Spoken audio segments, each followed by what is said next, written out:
Good afternoon, everyone. Welcome to our post-game press conference. We have here Coach Norman Miguel and Ninias Capatista of the Cherry Pico Crossovers who won in straight sets against the Galleries Tower Adversaries.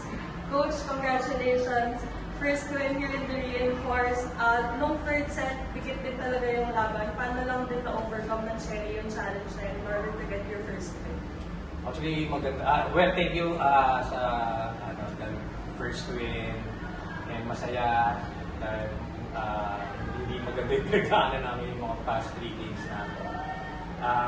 Yung kanina, masaya ako sa team kasi especially in third set dahil again, bumalik uli yung dating character namin na kaya namin kumapit at approachin yung game.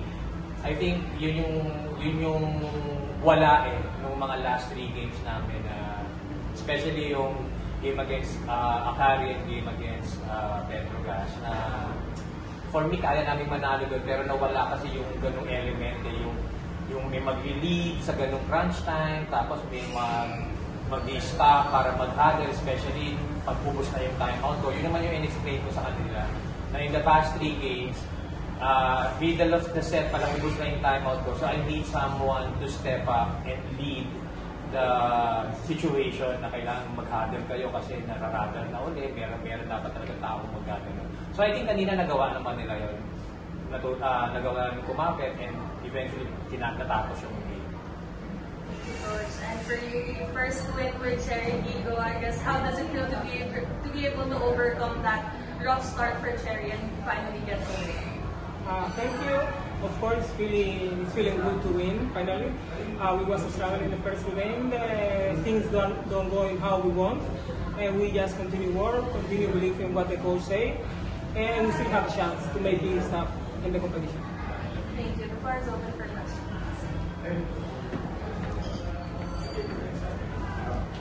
For coach, syempre, mabigat nga yung first 3 losses. Sa inyo, as coach, paano nyo lang pinanatiling motivated yung team sa kabila ng first 3 games? Well, sa akin, kailangan magsimula talaga sa akin maging matibay ako. Although, pag, alam mo yun, yung, syempre, tao ka lang din naman na mayroong frustration na nararamdaman, di ba? Especially, nakita ko na kasi na kaya naman namin umangat yung level ng game namin. Especially nung on tour, pati yung sa invitational. Yun lang din, lagi ko sinasabi ka na wag give up, wag ma-disappoint na mahaba pa yung tournament, yung format niya, tuloy-tuloy pa. Talagang trabaho lang everyday. So sa akin parang ayoko makita sa kanila na yun yung pag-down, para as much man iniiwasan ko yun na mapakita sila na down ako because ito yung standing yung record ng games natin. Yun lang, kailangan ko na maging matibay for that. Para, magtuloy-tuloy pa rin kami sa pagtrabaho. For Uni, how did you endure the first 3 games, the first 3 losses, and how did you stay motivated for the team? I think Cherry team is amazing team. They are fighter. So when I go inside to the court, they are giving me this vibe to fight, to continue working. The coaches, the management. So this is the key. When you lose a game, you just need to learn from that. Okay, we are a sport woman, we are human, so we just need to learn from this and try every time to give our best and try better next time. Coach, ano naman sabi niyo sa pinapakita ni Uni sa team so far? I'm happy na nakukuha niya na yung ng game niya, yung kung ano talaga yung ina-expect namin sa kanya. And I'm happy na nakikita kasi namin siya. For me, she's coachable. Na, Uni, I want you to do this. Uni, I want you to hit this direction. I want you to hit this 3 times. It's a training. So nakikita ko na nag-a-adapt siya. Submissive naman siya sa coach. Sa amin. So yun yung one thing na ina-admire ko sa kanya. Coach, very coachable. Coach, during those trainings that zero start, pero ano lang yung mga lessons learned para sa team, para sa iyo? Yun, everyday, dun sa mga losses na yun, before we start the practice, I show to them the numbers, ito yung nangyari sa atin, ito yung kulang, ito yung kailangan i-fill in dun sa na yun.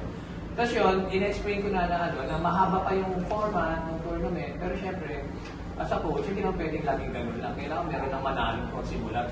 Eventually, magsunod-sunod na yun na walang i-give-up, kailangan talagang tsatsain to, na nagawa na namin to dun sa on-tour, sa kasi invitational, coming din sa ganung level, pero eventually, umangat naman kami.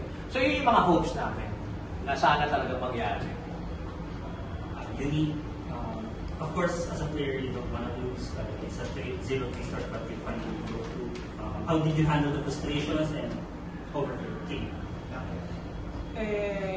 How I said before, we need to learn from our mistake. Every game, you need to see the positive way because you can change that. So we just need to learn from this. Every day we go practice hard and try our best. Coach, next game nyo here sa pool is streamline, tough opponent ulit. Paano lang makakatulong tong win na to heading into that match?